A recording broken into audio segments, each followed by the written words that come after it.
پہچانتی ہے، یہ محدث الاطلاق ہے۔ مسلمانوں یاد رکھو، اللہ کے نبی نے ہم پر جب احسان کیا تو دو طرح سے احسان کیا، روحانی طریقے پر اور کتابی طریقے پر۔ جب روحانیت کی اصلاح مقصود ہوا تو اللہ نے غریب نواز کو بھیج کر ہماری اصلاح فرمائی، اور جب کتاب کے طریقے سے اصلاح کرنا مقصود ہوا تو اللہ کے نبی نے ساری حدیثیں دے کر عبدالحق محدث دہلوی کو بھیجا، محدث الاطلاق کو بھیجا۔ دلی آئے کتاب کے طریقے پر اور کتاب دے کر محدث دہلوی نے بتایا، قال رسول اللہ، یہ رسول کا قول ہے، یہ رسول کی سیرت ہے، یہ رسول کی صورت ہے، یہ رسول کی زندگی ہے۔ کتاب کے طریقے پر بتانے والا سب سے پہلے محدث دہلوی عبدالحق ہے، اور روحانی طریقے پر نبی کو دکھانے والے میرا غریب نواز ہے، میرا خواجہ ہے۔ ان دونوں نے ہم پر کرم فرمایا۔ عبدالحق محدث دہلوی رحمۃ اللہ علیہ کے سلسلے میں بعد کے چل کر ابھی 300 سال پہلے ان کا زمانہ گزرا۔ عبدالعزیز محدث دہلوی کا نام یاد رکھیے، شیخ عبدالعزیز محدث دہلوی، انہوں نے کتاب لکھی ہے تفسیر عزیزی۔ جب نیند ٹوٹ جائے، ہوش میں بات کو یاد کر لیں تو آپ بھی بول دو کیا نام لیا میں نے کتاب کا۔ ارے علماء بولو، آپ بولیے، آپ بولیے تفسیر عزیزی، بولیے تفسیر عزیزی۔ فارسی زبان میں ہے، فارسی زبان میں ہے، بہترین تفسیر ہے۔ ہر مفتی اس تفسیر کو اپنے فتوے میں حوالے کے طور پر پیش کرتا ہے۔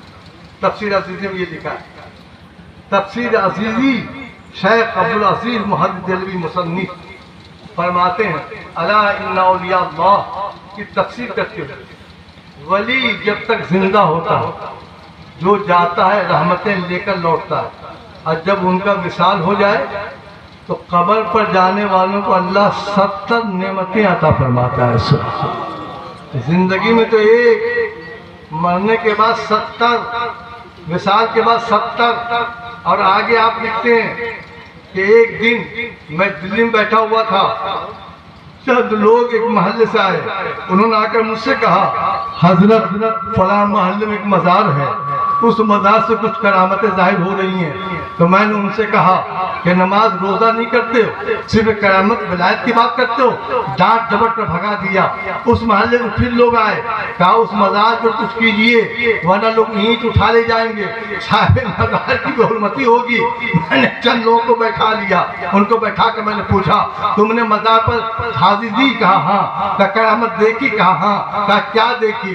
تو لوگوں نے بتایا کہ سرکار اس مزار پر پنکھا نہیں لگا ہے، کوئی آٹومیٹک سسٹم نہیں ہے، کوئی پنکھا نہیں ہے، مگر دھوپ میں جائیے تو بڑی ٹھنڈی ہوا لگتی ہے بغیر پنکھے کے۔ تو عبدالحق لکھتے ہیں کتاب، عبدالعزیز لکھتے ہیں کتاب تفسیر زندگی میں کہ میں نے ان کو سمجھایا کہ میں بے وقوف، یہ دنیا وسیلے کی دنیا ہے، بغیر پنکھے ٹھنڈی ہوا کیسے آ سکتی ہے؟ جاؤ چٹائی پٹا اٹھا کے دیکھنا کہیں کچھ ہوگا۔ پھر لوگوں نے آ کر کہا حضور بغیر کچھ پنکھے کی ہوا آتی ہے۔ عبدالحق عبدالعزیز محدث دہلوی لکھتے ہیں کہ میں ایک دن اس مزار پر خود گیا، ننگا پاؤں، اکیلا، دوپہر میں، سخت گرمی میں۔ مزار کا گنبد بہت دور تھا، دروازہ قریب تھا۔ میں نے دروازے پر پاؤں رکھا، ایک ہوا مجھے لگی، دل نے کہا عبدالعزیز یہ تو جنت کی ہوا ہے، جنت کی ہوا۔ آگے لکھتے ہیں کہ میں نے مزار پر فاتحہ پڑھی، فاتحہ پڑھ کر میں گھر آ گیا، مگر یہ محقق ہیں تحقیق کرنے بیٹھ گئے یہ مزار کن کا ہے، وصال کب ہوا، زندگی کتنی پائی، سلسلہ کیا تھا، ولایت کیسی رہی، زندگی کیسی رہی، سیرت کیسی گزری، صبح شام کیسی گزری۔ لکھتے ہیں اب میں ان کا نام لوں، ان کا نام لینے سے پہلے، اس ولی کا نام لینے سے پہلے پورا مجمع اتنا زور سے یا غوث کہہ دے کہ میں نام لوں، اور ان کو روح نبی کے اس میلاد میں تشریف لے آوے، کہیے جو سے یا غوث یا غوث۔ لکھتے ہیں کہ تحقیق کرتے کرتے پتا چلا کہ یہ مزار